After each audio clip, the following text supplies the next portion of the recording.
Hello good people of YouTube, and welcome to my hobby channel. And in this video I will be taking a broken pre-loved trade-in of the Watcher in the Water that I bought from my local hobby store and hopefully turning it into something as eye-catching and impactful as some of my Denizens of Mirkwood models.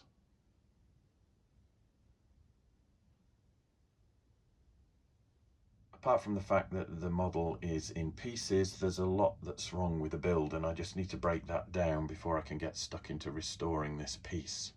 The first thing is the base. Now, I have actually managed to get the rocks off this base. The wave texture and everything has been done with polyfiller. These rocks were also stuck on the base the wrong way round, although you could argue there isn't a right way or a wrong way. They should actually be this way, to give the Watcher the elevation that's needed, and also to showcase these lumps of green here, which are in fact dead dwarfs, as is this here. So there's a lot going on this base that isn't being showcased to its best potential. And there were also some issues with the tentacle arms of this Watcher, and I'll talk about those now. I've got a slightly different setup now for this, so I hope it works. So there's an issue with the arrangement of some of these tentacles, and I'm trying not to fall down a rabbit hole here and make the video too complicated. I've had a look at pictures on the internet, product shots on the internet, and I have a photograph in here which is helping. I'm using as a guide. I'll come to that in a minute. But the problem that I have with the current build is that the tentacles have been glued on in a different order from how they appear in the product shots, which isn't necessarily a problem, except it's created a problem here for me. And some of the tentacles have similar shapes, and the issue I've got at the moment is it doesn't matter where I glue any of these three broken tentacles, they either don't fit properly, so they clash like this one, or their shape echoes the shape of a tentacle next to it. So for example, if I glue that tentacle there, I can't stop my fingers from shaking. So if I glue that tentacle there, it's echoing the shape of this tentacle here, and that destroys any notion of chaos or randomness. In the film, these are a seething, writhing mass of tentacles. It's confusing to look at, and I want to recreate that aesthetic with this model. So immediately I can't glue this tentacle back here because there's too much repetition going on. If I glue this tentacle here, it's echoing what goes on there. And if I glue this tentacle on here, it's too similar to that one. And if I glue it on there, I'm struggling to find an arrangement with the other two tentacles that doesn't result in a pattern repeating itself. I probably haven't done a very good job of explaining that, but what I'm trying to do is make the tentacles look completely random.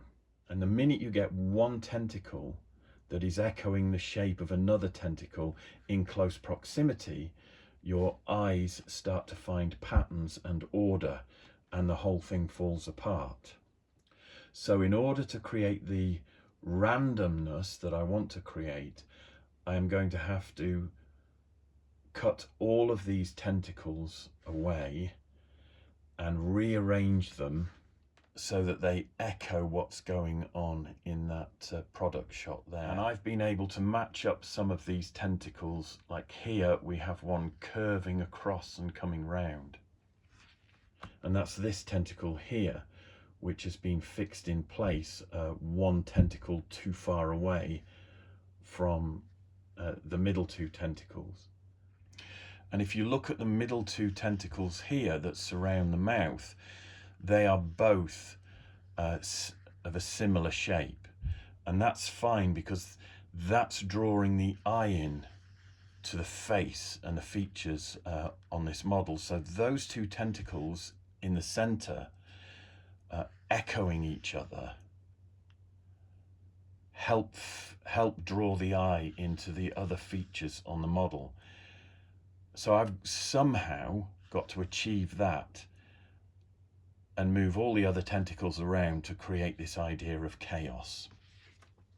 So I might be able to do that with both those tentacles there. But the other thing I'm a little unhappy with is the fact that the hand on the end of this tentacle is facing outwards.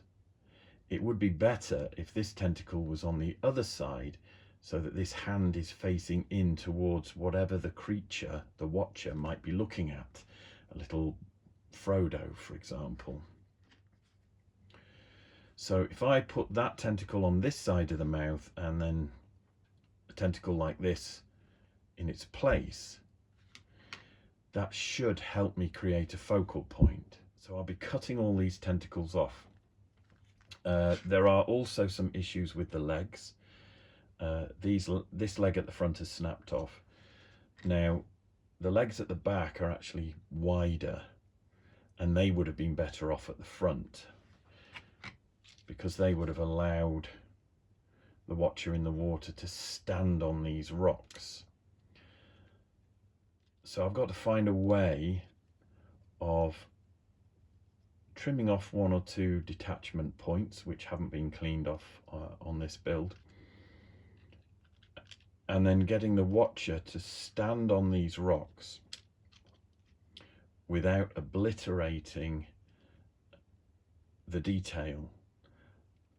I want you to be able to see the dead dwarf skeletons. So it's important that this model is raised up. So if I'm raising the model up, I'm attaching the back of the model to the back of the base, and that's where I need a firm anchor point. So I will probably drill into the underside of this model and pin it to the back of the base.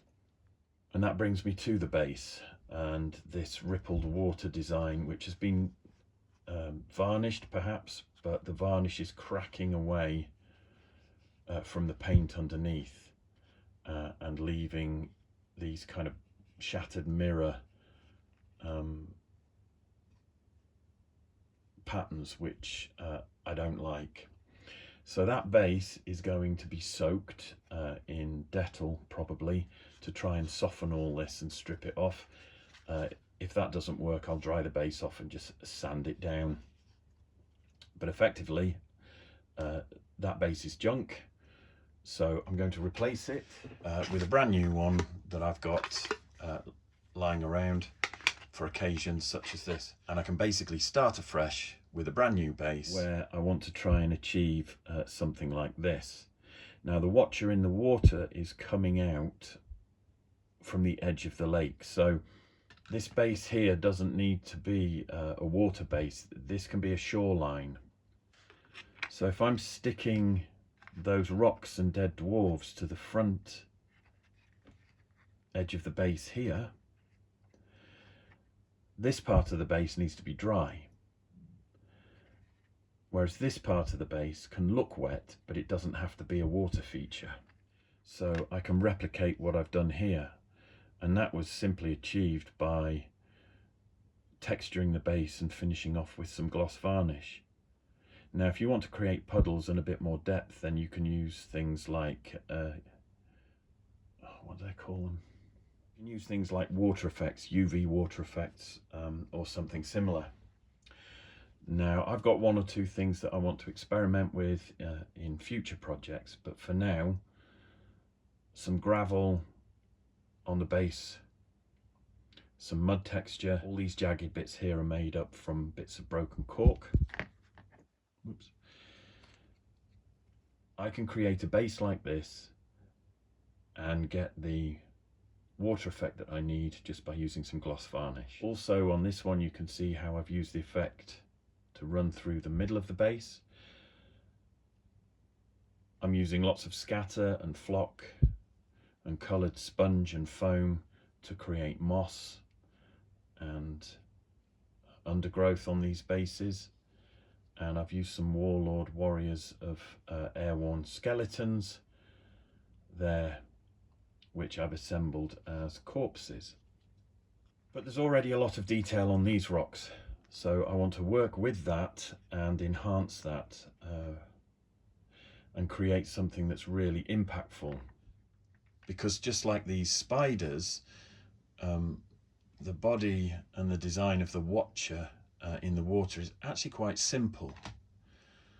And what you do is you elevate the miniature, you give the miniature more of a visual impact on the gaming table by creating a base that has a bit more going on. Now all these tree stumps and everything here were all hand sculpted, and I created my Denizens of Mirkwood faction out of lots of proxy miniatures. None of the spiders were the Games Workshop official models because I didn't really like them. There were only 2 different designs plus the Spider Queen, so if you were building an army out of those, you've got the same model repeated over and over again with absolutely no variation at all. So I leaned hard into 3D printed spiders, and spiders like this one, which is from Reaper. I'll put the name of the spider and the model number on screen because I can't remember it, but this is my Spider Queen, and yes, I know it's on an illegal base. I don't play tournament games, so I don't care. I do have a Spellcrow spider here, which is on a legal base side for the old rules, and that is a resin model that I did some heavy conversion on to the face because basically it looked like a lobster. But that's my backup Spider Queen. But I just wanted a Denizens of Mirkwood faction that was really eye-catching, quite spectacular, and made up of a myriad of spiders that all look very different, and they were all on highly detailed bases. So when I get the whole faction lined up on the tabletop, they actually look like they're in a forest. And a big shout out to Kim from Kim's Talisman here, because in another channel of his, I can't remember what it's called, if I can find it I'll put a link in the description, but he created a Denizens of Mirkwood army where most of the spiders were 3D printed spiders, and he did a lot of work on his bases which was very similar to this, and I found it totally inspirational, and that really informed the design and the ideas that I was coming up with when creating my own Denizens of Mirkwood. So big shout out to Kim's Talisman, check out his channel, and I'll also put a link to his older channel where he did this Lord of the Rings stuff, Middle Earth strategy battles videos. And he is an incredibly talented modeler, sculptor and hobbyist. So what I've got here with my Reaper Miniatures converted Spider Queen is something that is aspirational. So when it comes to rebuilding, restoring and repairing this, I want to make my Watcher in the water carry the same visual impact as some of the spiders that I created for my Denizens of Mirkwood faction. I'm now at the stage where I am ready to try and carefully remove these tentacles. Now it looks like they've been pinned from what I can see with the broken ones, but interestingly the pin that was used is thinner, narrower than the hole. And of course what happens if you drill a hole that is wider than the pin is that you actually weaken the joint. So that needs to be a snug fit.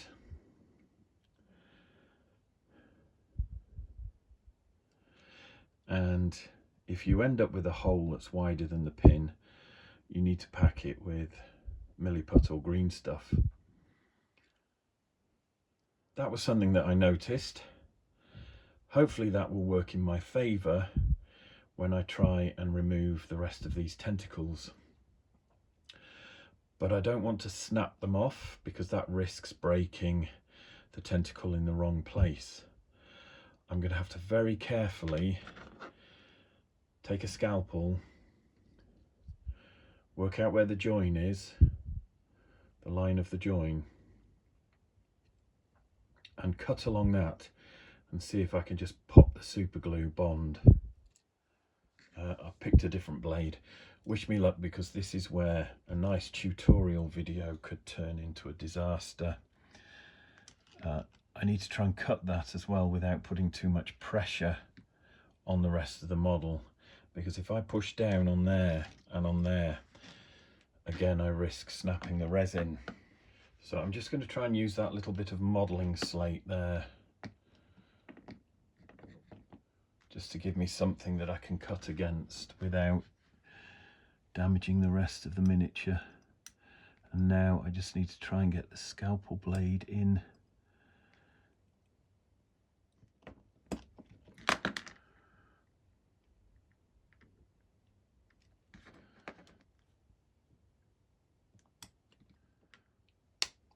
Right, that one's come off.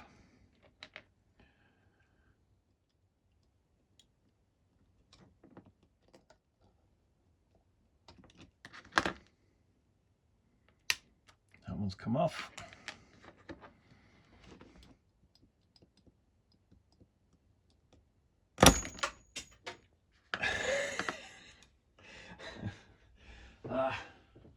Okay, so that's come off and that's fine, which is the main thing. I've broken a brand new scalpel blade, and I will have to hunt for the end of it because that's gone pinging off into the dark corners of my hobby room. So I will retrieve that when I've finished filming this video. I have a substitute here which I'll continue with.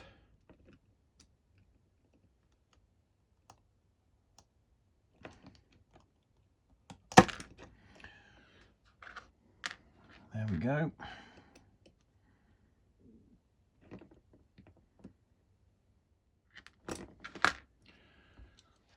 Hopefully that cut has weakened that joint enough for it to just snap. There we are. So now, very gently, I'm just going to clean the ends, and then I'll drill each one, pin the tentacles, and reassemble the model with the tentacles in the order that I want them in.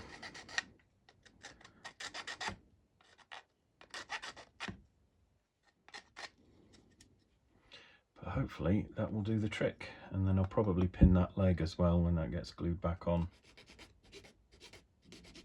Try and get that pin out.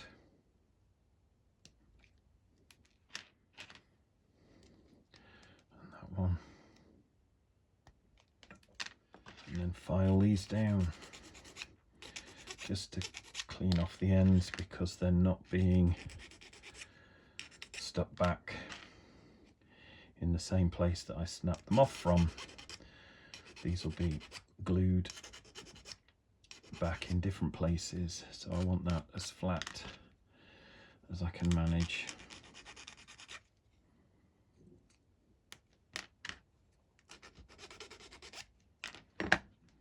This is resin, which means it's soft and easy to drill into, so I don't particularly want to use a Dremel. Just start this off with some small drill holes.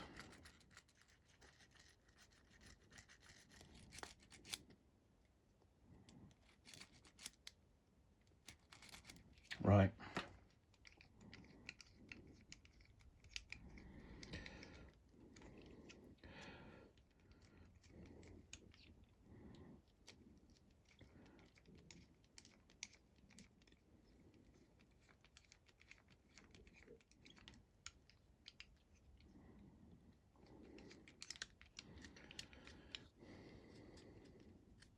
And then I need to do roughly the same to all the tentacles. Just get a little bit of a pinhole going.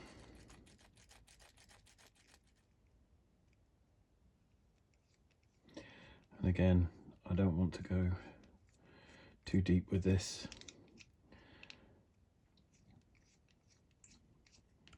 Just enough to put a tiny little locator pin in there, just to reinforce that joint. And I'll be using a thicker gauge of garden wire.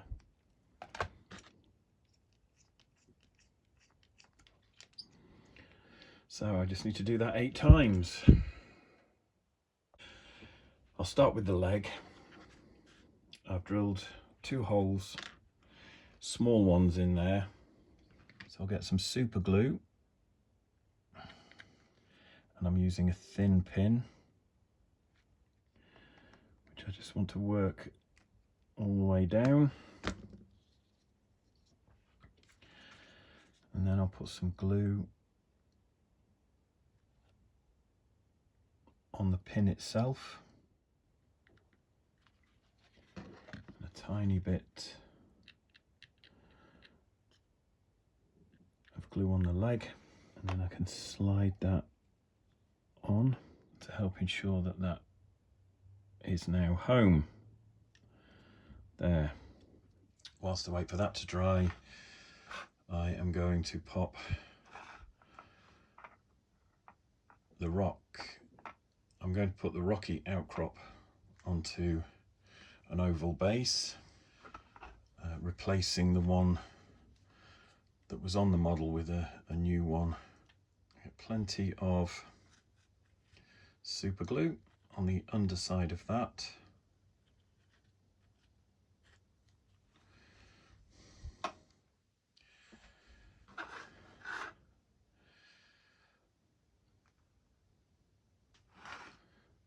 And that's about where I want it. So I can just wiggle that around and apply some pressure.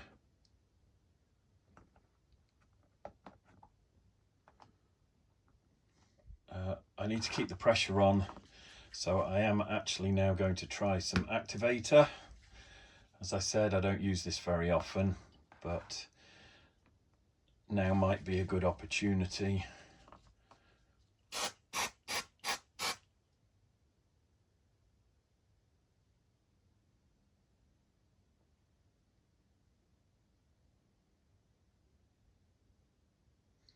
And hopefully you can see that. I'll bring it up to the camera in a minute.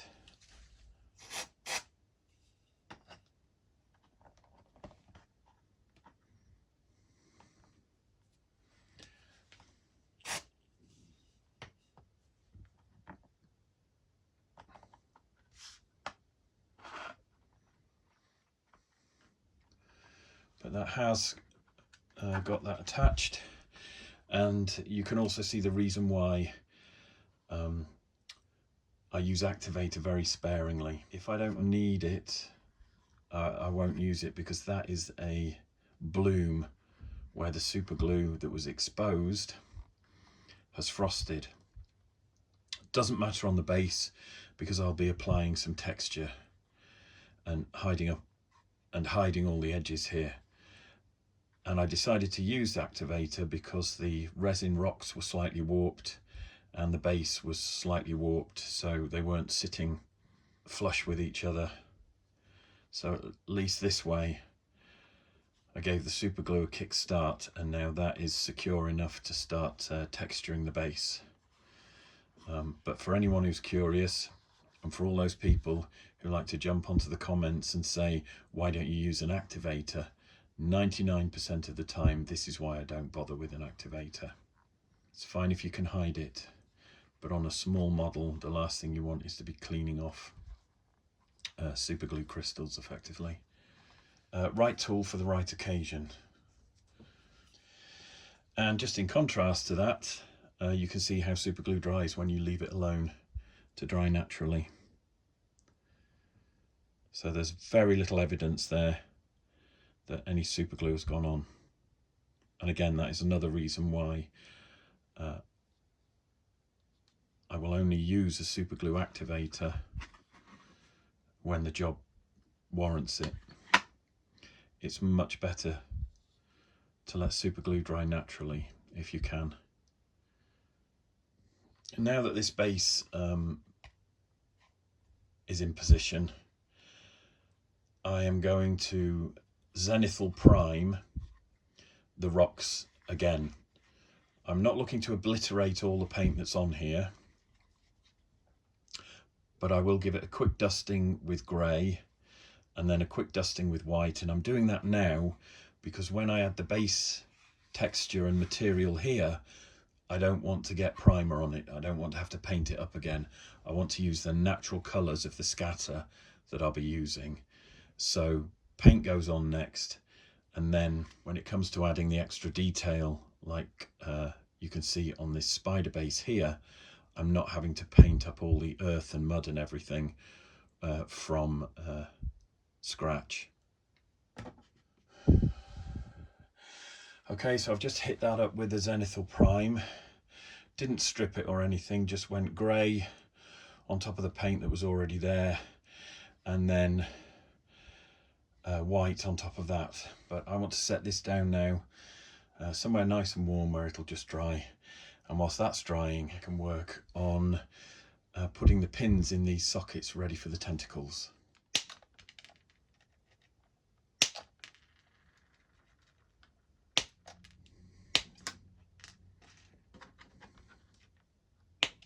And what I want to do first is just go around and then super glue a pin in each one, which I can then trim down to a more appropriate length. So I'm putting a tiny bit of glue on those.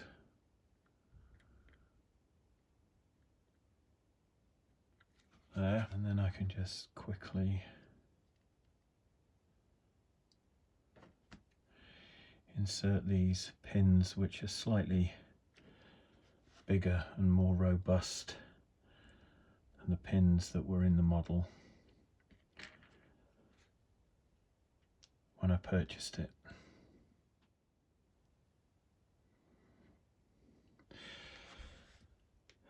And even though this join will be hidden, I won't be using the super glue activator because I don't want the glue to bloom or crystallize.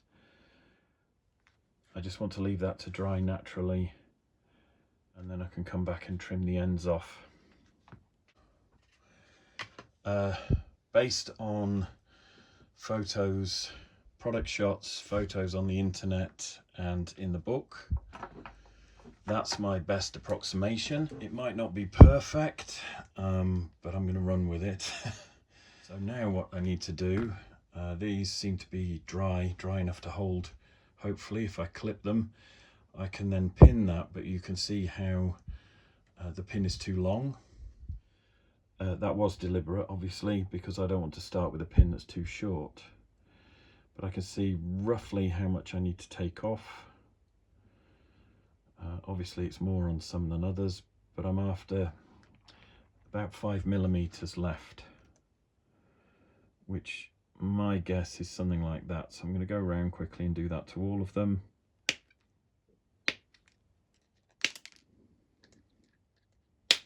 And now if I need to do any minor adjustments I can, but I'm hoping that these will slide in well enough for me to glue and use a little bit of milliput to secure them. But when I assemble this, I'll probably start with the two central tentacles here, because this comes back to what I was saying about making sure that your miniature tells a story. A little bit more generous with the super glue now than I was before. I'm going to put this one on the right hand side because the little hand at the end curls inwards slightly, and I'm just making sure that that lines up there.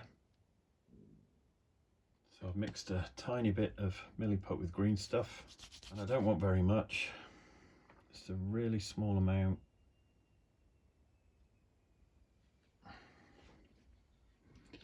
Hopefully you can see that tiny little bit there on that pin.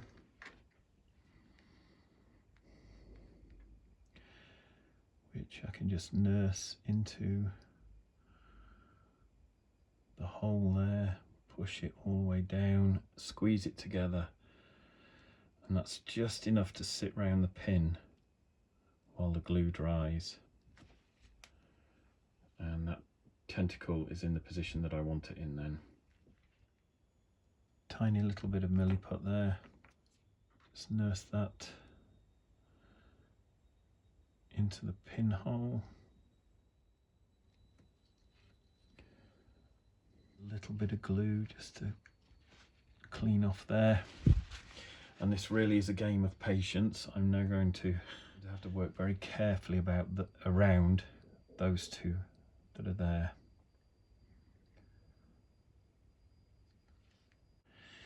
It's not perfectly aligned there, so I will be using some green stuff or some milliput when this is dry, just to hide those joins.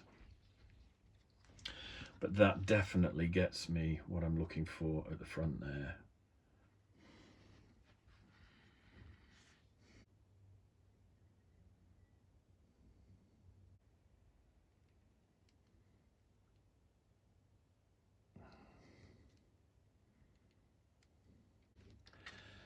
And that milliput will help fill the gap and hold everything steady while the glue dries.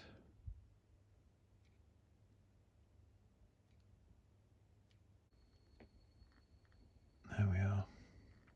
That's better, that's holding. And I'll just tidy up underneath. Square that up a little better, like so. None of this will be visible, but I still want it finished nicely. And that's basically it. And what's interesting now is if you look at the tentacles, you can almost see how they're working in pairs, which again, from the point of view of the model sort of telling a story about what it's doing, is a really nice effect. So we've got the front two tentacles in the middle there reaching up and forward into these two hands here, and then we've got this tentacle on this side reaching out towards the left, and this tentacle that's paired with it echoing that and coming over, and that's really nice. And then we've got this tentacle here which is reaching up and sort of curling back, and that is mirrored by what's happening with this tentacle here, leaving the two outermost tentacles that are sort of flailing around or feeling about at almost 90 degrees to what's going on at the front. And these are subtle little things that we don't often think about when we're putting a kit together. Ultimately really important. So I probably need to go back and check the beginning of this video to see what this creature looked like when I bought it, but I am really happy now with the way that those tentacles are working. At the front there, they really look like they're writhing and dancing around, and I didn't get that from the previous build.